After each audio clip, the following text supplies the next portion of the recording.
नाचते नहीं हैं। हाँ। उनका 1000 वीडियो डांस करते हुए। जैसा कि सबको पता ही है कि तेज प्रताप यादव और पवन सिंह को लेकर के कुछ दिनों से कंट्रोवर्सी चल रही है। कंट्रोवर्सी उतनी बड़ी भी नहीं है, लेकिन जितनी बड़ी इसको बनाई जा रही है।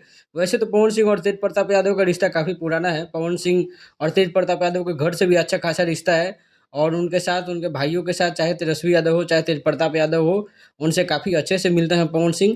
लेकिन कुछ ऐसा हुआ कि अपने इंटरव्यू में तेज प्रताप यादव कुछ ऐसा बोल गए, एक बार नहीं दो बार बोल गए कि नाचने गाने वाला आदमी है, नचनिया बजनिया चुनाव लड़ता है। इस पर पवन सिंह ने एक जवाब भी दिया था अपने पोस्ट के माध्यम से कि ना तो ठीक वह बोल, लेकिन हम बोलब तो एक तरह से दिक्कत हो रही, इस तरह का उन्होंने पोस्ट किया था।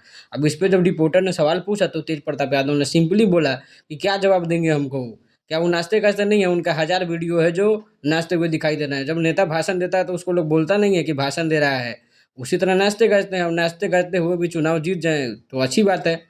तो इस पे जो है तेज प्रताप यादव ने एक तरह से सफाई ही दी है अपनी बात को, पवन सिंह को लेकर के कुछ कड़ी बात कही नहीं। अपनी राय ज़रूर देना इस बात पे।